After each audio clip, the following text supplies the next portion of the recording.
Hey guys, welcome back, it's Meg. Today we're going to go over the Dragonflight Season 4 hardest encounters, and given that these are all Dragonflight dungeons, there's a decent amount to go over. Just as a side note, most of this footage was taken the first week of the season, so I'm around 490 to 500 eye level with the old 4-piece or the new 2-piece. We also did these without an AUG, so with additional item level, the new tier, new trinkets, and AUG, all of these become significantly easier. In addition to this video, you also have a couple other resources that I will be providing you with in the description. First up is the Chi-Ji and Tiger's Lust and Diffuse interaction sheet. This is going to show you what Chi-Ji and Tiger's Lust can prevent or remove, as well as diffuse what will reflect and give you damage. That is something that I've been doing since Shadowlands, and that's something that I'll continue to do for Dragonflight and the War Within. I will also have a Mistweaver cooldown sheet for Season 4 for all of the bosses of these dungeons. That's something that I did in Season 1, I believe, and I will be bringing that back again for the end of Dragonflight, as well into the War Within. And then lastly, we have the how-to shorts that are just in the shorts portion of my channel, and these are just there to help you kind of see all of the little things and keys that you can do to make it easier, or tutorials for things like skips. Umbrelskul has changed quite a bit since Season 1 and is now a lot more dangerous. At 75, 50, and 25% health, he will use Brittle and break off crystals. For these crystals, there are multiple tiny ones and one large one with a shield. The large one will do heavy pulsing damage until the shield is broken, so you only need to last through that phase before you can focus solely on DPSing.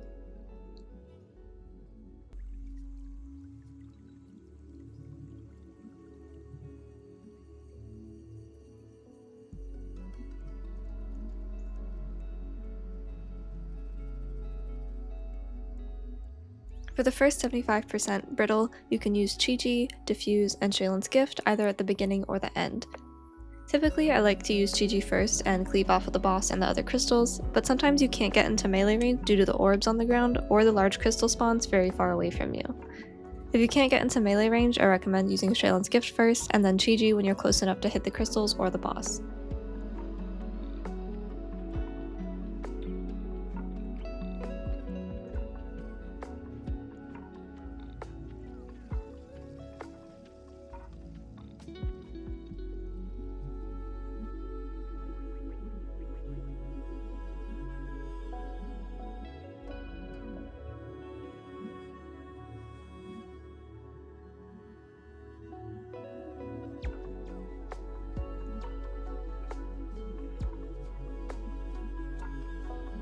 For the 50% Brittle, depending on your group's damage, you may have Chi-Ji again, but if you don't, you can default to Shaylin's Gift, Life Cocoon, Dampen Harm, or Fort Brew, and Revival if needed.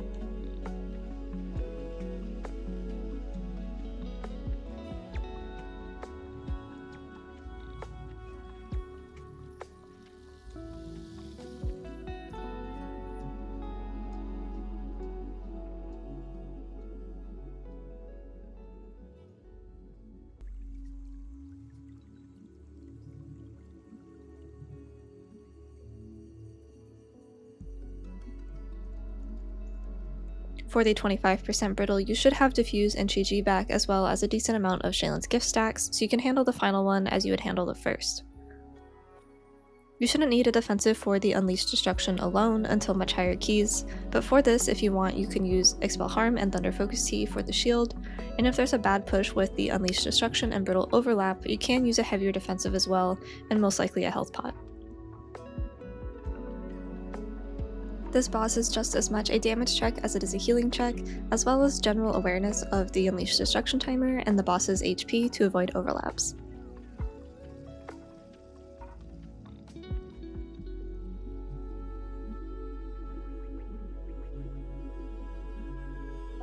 And this boss also has some potential terrible overlaps. The main concern on this fight is making sure that you're dispelling people with high stacks of Arcane Orb. This is usually your tank, and I like to dispel around 3 or 4 stacks. For the rest of your party as well as yourself, you are watching health pools during the Arcane Fissure and the Mana Bombs. The danger of these is dependent on your group comp more than anything, but for each Mana Bomb, you're just going to rotate between Chi-Ji, Shaylin's Gift, and you'll also get 1 Revival during this fight. You can use Revival as a dispel, but is better suited for a quick heal to chop people after bombs before a Fissure. Oftentimes, I will use Chi-Ji early to put Enveloping to some people to prepare for the bombs coming out. There's a lot of ways to handle the damage on this boss, so you can do whatever works best for your group and your comp, but the core abilities that you rotate through are Chi-Ji and Shaylin's Gift, as well as making sure you're using a defensive for overlaps or for bombs. You can prevent the bomb fissure overlap if you let an orb in at the appropriate time. This will proc some AoE damage that everyone will take, but it will also give the boss energy, which will proc the fissure earlier so you don't have to deal with the bombs going off at the exact same time as the fissure. Typically, you only see this overlap in higher tyrannical keys due to the fight length. For prep on the mana bombs, you can use your 2 Renewing Mist stacks on the 2 squishiest in your party, or those without a defensive. You won't get the Chi Harmony on the mana bomb targets 100% of the time, since there's only 2 charges of Renewing Mist, and there's 4 potential bomb targets, but you usually benefit from at least 1. You also have access to things like Life Cocoon, and you can throw that on someone that has a mana bomb going into a fissure, or someone who has a mana bomb with no defensive. In Season 1, as we got into higher tyrannical keys on this boss, I would always aim to have my Shaylin's Gift go off just before the final tick of the bomb, just so that people are as healthy as they can be, because it does do a significant amount of damage when it expires.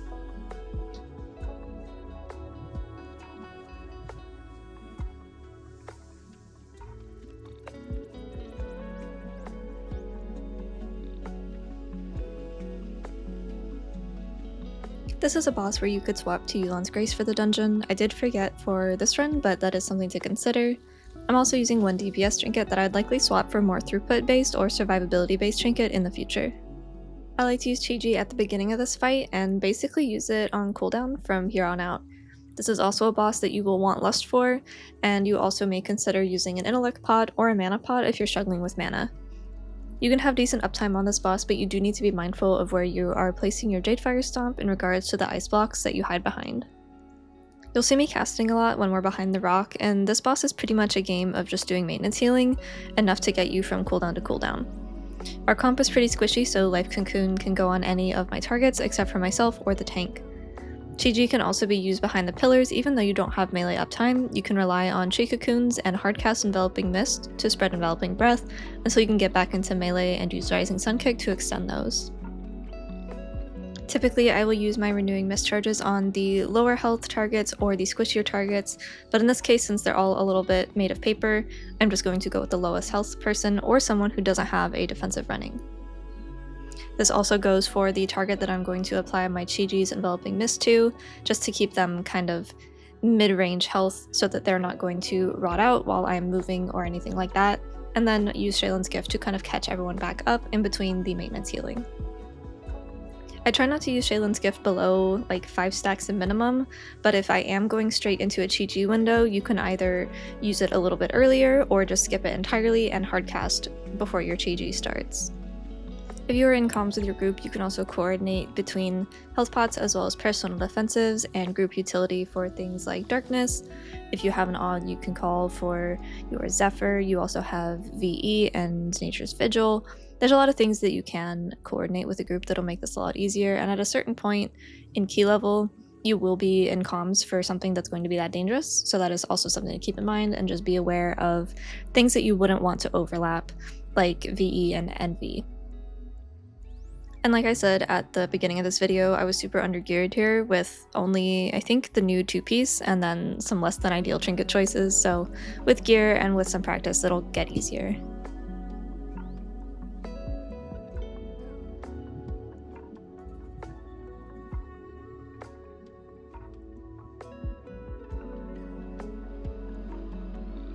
For this boss, the Chillstorm and Intermission phases are where a majority of the damage will come from.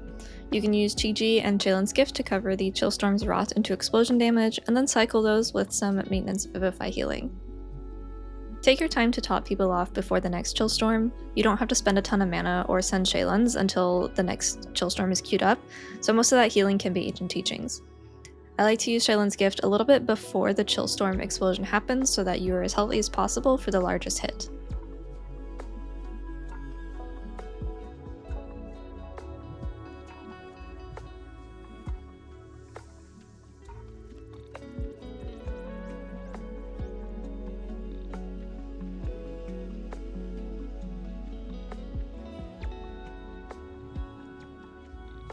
For the intermissions, that's where I like to send personal defensives. You can also use Chi or Shaylin's Gift since you'll have a little bit of time before the next chill storm if those are off of cooldown.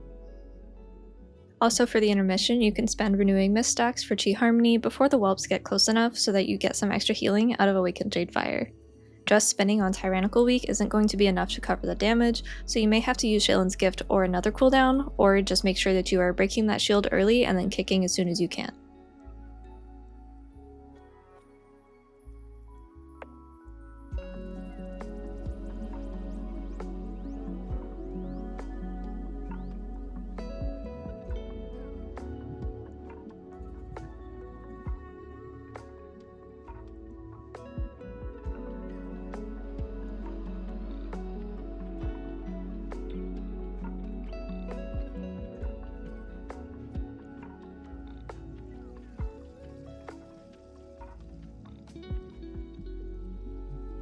Another option would be using Chi for the intermissions and not for the chill storms, and just rely on your normal healing and Shaylin's Gift for the chill storm damage. And then for the intermission, you could use Chi, and instead of spinning, you could do the Blackout Kick rotation that's going to give you chunkier heals.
For Kyrakka, she's become a lot easier post-nerf, but I do recommend grabbing a weak aura that tells you which way the winds will blow next, so you know where to drop the fire, so that it also doesn't run people over when it gets moved. Other than that, in the first phase, all you have to worry about is slowly topping people between the interrupting cloudburst, and then make sure that you are going to give some spot healing to the person targeted with the 1 stack of fire. You can look up at her and look at her target, or you can have a weak aura that will ping whoever has the targeted ability on them. And then of course you want to make sure that you are priority dispelling your tank from the tank buster.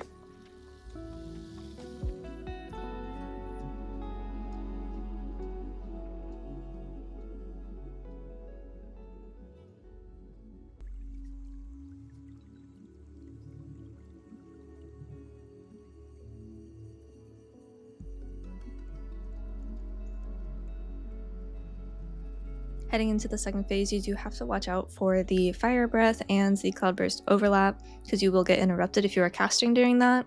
Thankfully, we have Chi and we do not need to cast actually during that cooldown, so that is what we are going to use for the first set of fire debuffs. You can pre-defensive if you think that you are going to get it, however it is only 2 targets and it can go on the tank, so there are 5 eligible targets for this debuff, so I would recommend just eating the application damage and then using a defensive after you actually get the mechanic. And then you just top people once again through Shaylin's after the debuff has dropped off, or if there is no more cloudburst or normal fire, you can just top people regularly with either instant vivifies or your ancient teachings. For the Raging Tempest, you'll want to make sure that people are full HP before the lightning strike. This includes when they pick up orbs, as there is a small amount of damage that could be just enough to get them killed by the lightning strike. The key to this fight is keeping your orb stacks. The best way to do this is to keep 1 orb into the storm phase as long as you can, and then take it as late as possible. This way you'll have a fresh buff, and have more time to refresh your buff after the storm. This not only makes healing the storm easier, but allows for easier spot healing during the regular phase for the lightning strikes. For the electrical storms, I like to use Chi as the start, and then as Chi falls off, or as we start to become more and more in danger, I will start to send my personal defensives as well as Shaylan's towards the end. In this phase, you can also use your Life Cocoon if it's up, as well as your Revival if you find it necessary, after you've already used Chi and Shaylan's. And then after that, you just have to make sure that people are topped before the lightning strikes. There, I've refreshed my buff from a 7 to an 8. I did steal from our hunter, but that's okay because during the storm phases, my orbs are more important than the DPS or the tank orbs. I will be being greedy with the orbs until we get to the point where I know that we're not going to get another storm, so that the DPS can take them for their damage, and I'm not going to lose out on any healing since the healing checks are over at that point. You can also use Shaylan's gift to top people from the lightning strikes if you're confident with your number of stacks and other cooldowns as you head into the storm, but I don't think it's as necessary once you have 10 stacks, since Vivify will almost fully top the health bar. That is just personal preference, but you can do whatever you find works for you.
For this boss, we're generally going to be casting a lot, and also using Chi mostly for Chi Cocoons on the Gale Arrow. Even on lower keys, this ability still deals a lot of damage, and most specs don't have enough defensive CUs on every single Gale Arrow cast. Thankfully, they are both 1 minute cooldowns, so you can give shields for every overlap. You may need to use it early just to make sure that it's up. DPS should also use defensives if they have it, just in case the quick shot targets them outside of the Gale Arrow, and you'll also need to defensive in addition to Chi Cocoons in higher keys. She doesn't shoot people twice often, but it does happen occasionally, typically towards the end of the fight for some reason, but that is something just to be aware of. The shots do a decent amount of damage, and we will need to cast a decent amount as well due to the movement on the fight.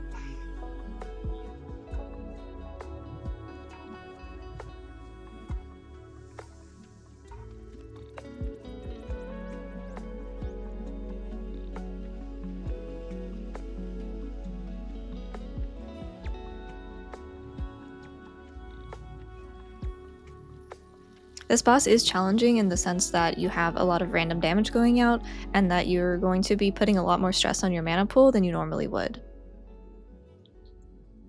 So you are more than welcome to do the pre-enveloping mist thing, especially during Chi, but headed into the Gale Arrow is typically when you're going to do that. But again, just be aware of your mana.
Magmatusk is a pretty difficult fight as you get into higher tie rank keys, since you have to deal with a longer encounter, which means you have to deal with the ramping damage and duration on the debuff that he puts out on the entire group.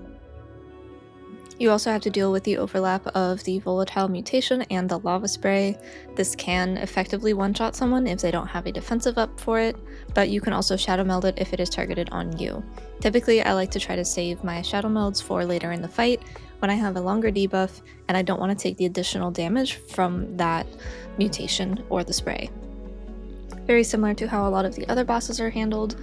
As we've already gone over in this video, you are going to be rotating your Chi and your Shaylin's Gift, as well as your Revival, Defensives, and Life Cocoon. We use our whole kit when we are healing the entire group, especially for prolonged periods of times, just like with this debuff as you get later into the fight. Typically, you're not going to have any issues with melee uptime here.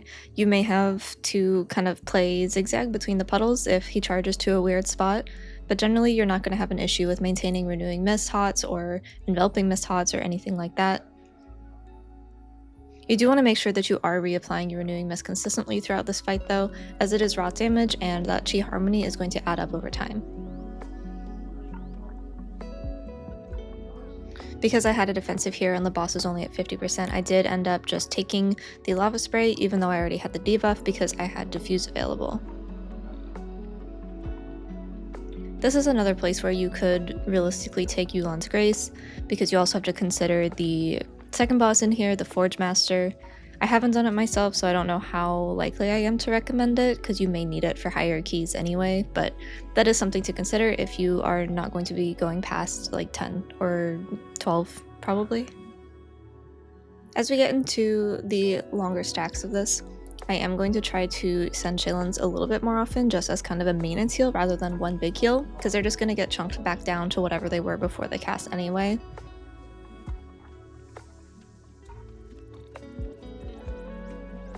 I do a decent amount of Enveloping Mist spreading on this fight just because I want it to help with that AoE damage that we're taking.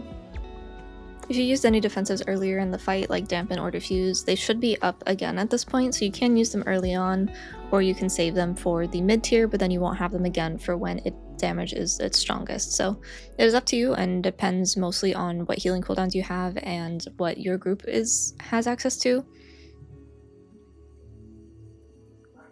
And with Chi, just like we do with the third boss in Halls, you can, again, if you can't get into melee, you can just cast those Enveloping Mists to get the Enveloping Breath out, and then get into melee to Rising Sun Kick and extend those.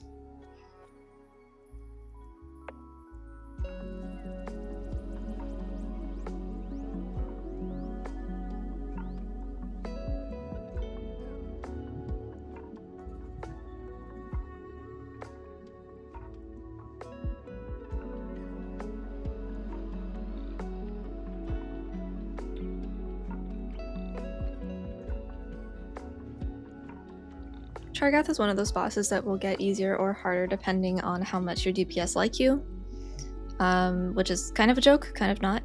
With the chains breaking, you can go up to 2 stacks if you have a cooldown running like Chi, or if you have Shaylin's or Revival available. Those are viable options. However, I wouldn't go to 3 stacks. Unfortunately, the Grounding Spears are not a healer mechanic, so we cannot really control this. What we can do is pre-pop Chi for the shields for these spears and for that initial damage that they're going to be taking, and then you can use the Builder Spenders and use Enveloping Mist on the party for the remainder of the dot. This is pretty much all that there is to this fight. In this footage, we do have a Hunter taking all of the leaps, so we don't have to deal with the single target healing there. So in that situation, you can use Life Cocoon on the bleed target, or you can just use your Renewing Mist and Chi Harmony interaction and just single target heal them that way.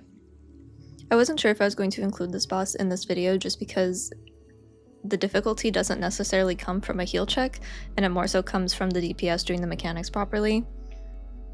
But I did decide to include it just so you can kind of see how it's supposed to look, so that you don't feel like it is your fault if the boss doesn't get stunned by the DPS not doing it properly, or if you get 3 stacks of the debuff, again from the DPS not doing this properly. So all you can really do here is just pre-spread the Enveloping Mist with Chi, use those Chi Cocoons for the application, and then just heal through that dot using Chi and Shaylin's Gift.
This boss is a little bit more in our control, but it is still significantly easier when you have DPS that understand the encounter and know when to use defensives, as well as where to position. Ideally, you would stand in a line because the diagonal shape that comes out of the Aegis, you will not have to move if you are stacked correctly, and you don't have to worry about those swirlies. This fight also becomes significantly easier if you have access to things like Mage Invis or Shadow Meld, since you can completely negate the Aegis coming out at all, and that is where most of the damage comes from in this encounter. You do also have to deal with the Might of the Forge, but typically if you time your Shaylin's Gift so that it hits around the second or third damage instance, you should be fine. And then you can use Chi-Ji for either the Aegis or for the Might of the Forge, but you are going to have to kind of time it so that you have Chi-Ji for some of the Blazing Aegis if you're going to have to end up dealing with it. You don't know if you're going to be able to meld or anything before it already targets the person, but it is something that you can be slightly prepared for.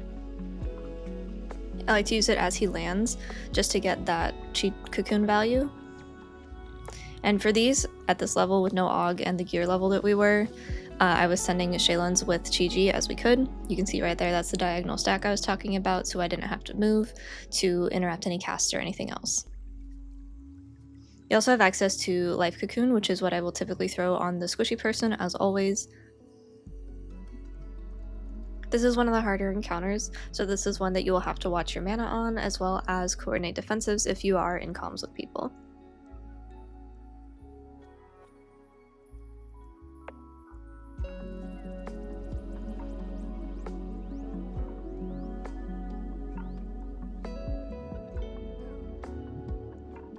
You shouldn't have to worry about your tank too much, you just do have to be aware of where they are placing those circles.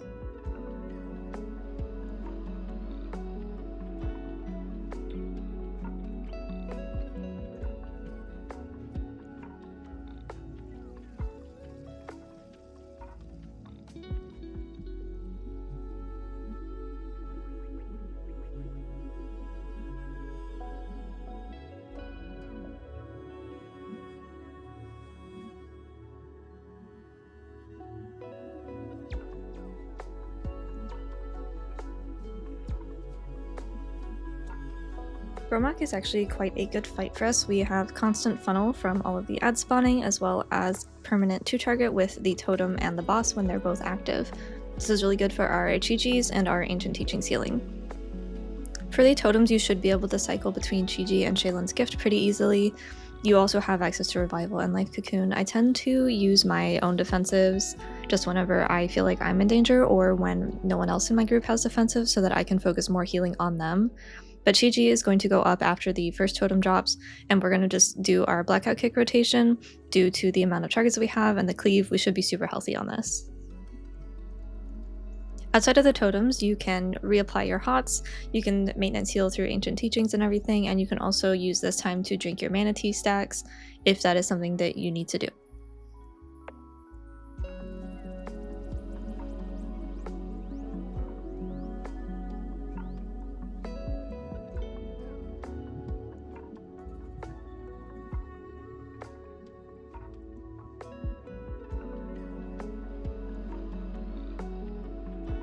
This is the second totem, so I'm going to go ahead and cocoon our Boomkin and then send Shaylin's Gift. And we only have a couple targets, but this totem died really quickly, so I didn't have to end up using Revival or anything else there. And for the next totem, I will have Chi-Ji again, as well as some Shaylin's Gift stacks.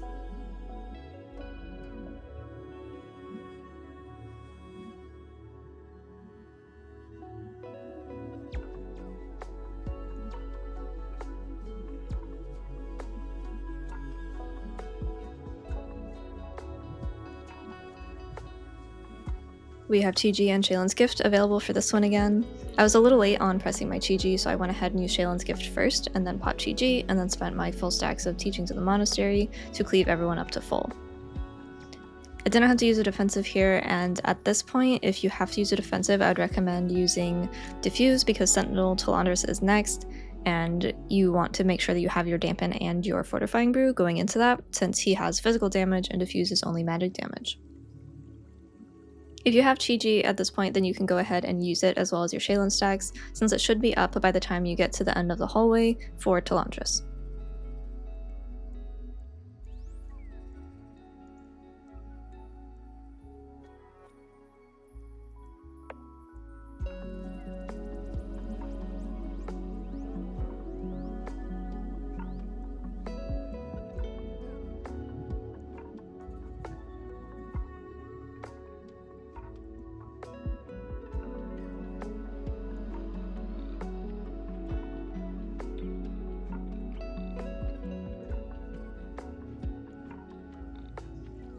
For this boss, you can mostly heal through the Earthen Shards just with normal Ancient Teachings rotation, with your Chi Harmony active as well as your Enveloping Mist. However, if there is going to be a stomp with an Earthen Shard overlap, that person either needs an external or a defensive. Either one will work, but they can't just do it naturally. You can use Chi to either heal through any debuffs, or you can use it as a shield for the stomp. Again, either one's fine, but it does have a lot of different uses for this encounter.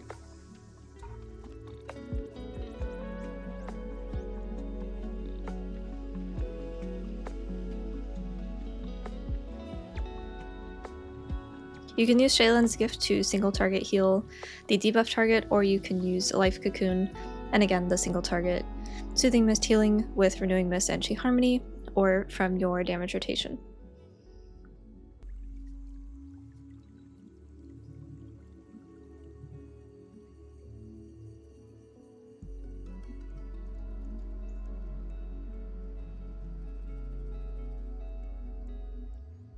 Here I used Chi for the shield, and then I spent my stack so that I could get an immediate Enveloping Mist out on our squishiest player, since they have the least amount of time to react.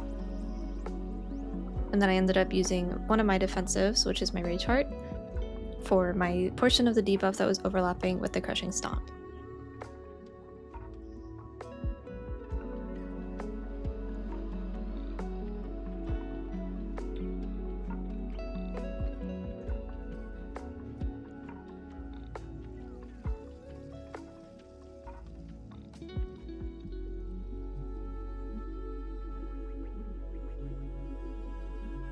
Unfortunately here my Forbrew was not enough and my brain turned off, as well as getting hit from the storming underneath me, and then I couldn't cast a healing spell while I was in the air, so I just ended up dying.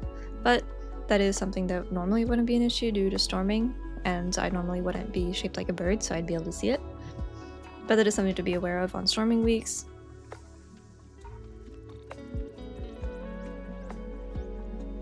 You can also begin to utilize your Expel Harm and your Thunder Focus Tea interaction for the Chi Cocoons as you get into higher keys for that Crushing Stomp, just a little bit more of a buffer room. Especially towards the end of the fight as he starts to hit harder due to the amount of stacks that he's gained.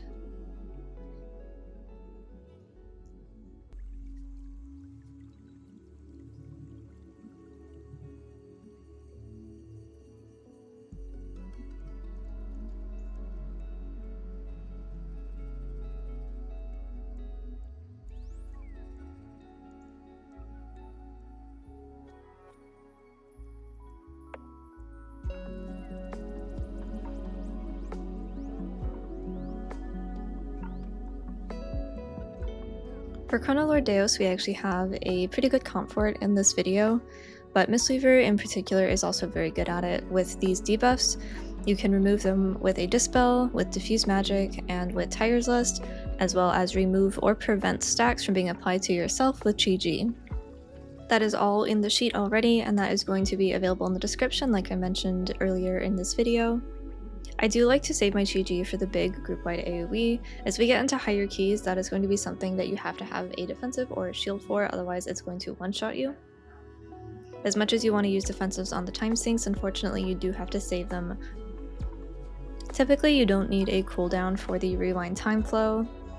You could send Shaylin's at the end if you would like, as you would most likely have some form of healing coming out of it into the knockback, but that is something that you will have to decide for yourself based on the cooldowns that you have available to you, as well as your defensives. I don't have Chi for another 5 here, so that is going to be used on the next knockback, but for now I'm just going to go ahead and send Revival to clear all of those debuffs at once, as well as topping some people up from that knockback.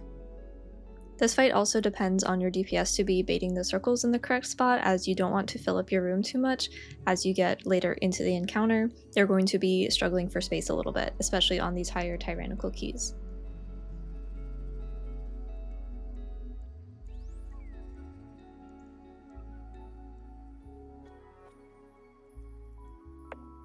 This fight is pretty rinse and repeat once you get the first cycle into the rewind time flow down. You can just rotate your cooldowns, your Shaylin's Gift, your Chi, as well as your defensives and Life Cocoon appropriately so that you are not getting one-shot, and you are making sure that you are chopping people before the knockback, as well as healing people up from their debuffs.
If there were any bosses that you are struggling with that I didn't go over in this video, please feel free to comment down below or hit me up while I am live on either Twitch or on YouTube, and I will see if we have enough to do a second video for.